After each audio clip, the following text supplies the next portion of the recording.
amahoro y'Imana aho kundi nkuru official ukanakunda ibiganiro byacu bya buri munsi, ibiganiro by'amakuru bitandukanye aribyo bitwa Vuga Iki, ndetse n'ibiganiro by'ubucukumbuzi Menya Byinshi.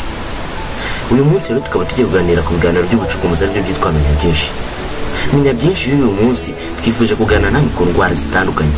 Uyu munsi turaza kuganira namwe ku ndwara ya kanseri. Hari byinshi ushobora kwibaza ku ndwara ya kanseri ukabibura igisubizo. Uyu munsi indwara ya kanseri twifuze kuyiva imizi n'umuzingo. Ni gute wamenya ukanirira ibitera kanseri?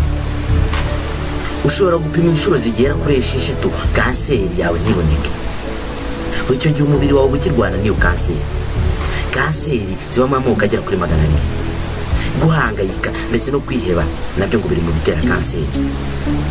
Kanseri kugeza ubu nayo ni indwara yitana abantu benshi ku isi. Kanseri ni indwara itinyitse kuko benshi bazi ububi bwayo nuko yica nabi, kandi ubu ku isi irimo kwica abantu benshi. Kanseri ubwayo si indwara y'urugingo runaka rw'umubiri, ahubwo ni indwara ishobora gufata urugingo rwose rw'umubiri azingerabika.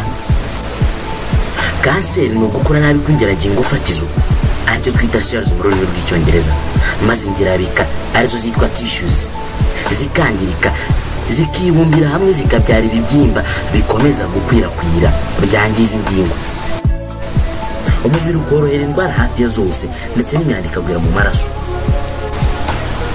Muri aka kanya rero tukaba tugiye kubagezaho bimwe mu bitera kanseri ndetse n'uburyo wabyirinda. Kanseri irimo amoko asaga 200 bitewe n'aho iba yafashe ku gice cy'umubiri. Aha twavuga cyane nka kanseri y'amabere, iya prostate, uruhu, igifu, ubwonko, nyababyeyi ariyo yitwa uterus mu rurimi rw'icyongereza, inkondo y'umura, amagufa, umwijima, ibihaha, amara, uruhago rw'inkari ndetse n'urwagashya arirwo rwitwa pancreas mu rurimi rw'icyongereza. Si ibyo gusa, ahubwo hari n'ibindi byinshi cyane bishobora gufatwa na kanseri. Mu bintu bishobora gutera kanseri harimo izuba ry'igikatu, imirasire ya radiography yitwa X-rays mu rurimi rw'icyongereza, ibikoresho by'ubutabire haribyo byitwa chemical products nk'amafumbire, imiti yica udukoko, amavuta yo kwisiga ashobora guhindura uruhu ndetse n'ibindi byinshi. Kurya kenshi cyane ibikomoka ku matungo, isukari nyinshi, umunyu mwinshi, ibiryo bibikwa igihe kirekire aribyo byitwa conserved food mu rurimi rw'icyongereza, kubera imiti iba yongewemo. Ibiryo bikonje cyangwa bishyushye cyane nabyo ngo bishobora gutera kanseri. Kunywa itabi, ibisindisha ndetse ngo burya kofi, ikawa irimo ikiyobyabwenge karemano cyitwa caffeine, niyo nayo inyowe cyane kenshi ishobora gutera kanseri.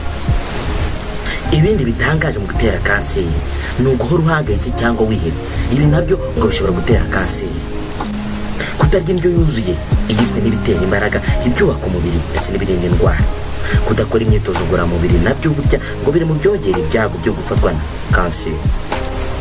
Abantu benshi ngo burya bafite ibyago byo kwandura kanseri kuko ngo umuntu ashobora gupimwa inshuro zirenga 6 zose ibipimo byo kwa muganga bitabona iyo kanseri, kuko burya ngo umubiri we uba ukigerageza kurwana n'iyo kanseri.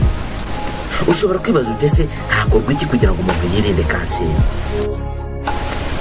Mu rwego rwo kwiyirinda ndetse no kugabanya uburibwe mu bayirwanya ni ugukurikiza inama duhabwa na Dr. Patrick Kwire, aribyo kugabanya ndetse no kureka kuba bishoboye isukari mvaruganda ndetse n'ibyo yongerwamo byose, ibikomoka ku matungo ndetse no kurya umunyu mubisi. Kurya kenshi gashoboka imbuto ndetse n'imboga mbisi, cyane cyane tungurusumu kuko nabyo ari ingenzi. Kurya ubunyobwa, gukora siporo ndetse no gushakisha uburyo bwose wakwihamo amahoro muri wowe. Ibi twaganiragaho inkuru official twabibasomeye mu gitabo cyitwa Beating Cancer with Nutrition. Iki gitabo cyanditswe na Dr. Patrick Kwire. Inshuti bakunzi bacu rero, naha tubaye dusoje iki kiganiro cyacu. Ikiganiro cyari ubukangurambaga ndetse n'ubucukumbuzi bwakozwe ku bahanga mu by'ubuvuzi ku ndwara ya kanseri. Reka tugushimire wowe twabanye muri iki kiganiro. Nge twakibanyemo na Nshimiyererwa Ibere. Ushobora gukanda subscribe kugira ngo ibiganiro byacu bijye bihora bikugeraho, ugakanda share kugira ngo na mugenzi wawe bikugereho, like kugira ngo twereke ko ikiganiro wagikunze, ndetse na komenti hagize inyunganizi ushaka kutugeraho. Nshimiye rero Rwayiberi, inkuru official. Turabakunda cyane, nawe utaha.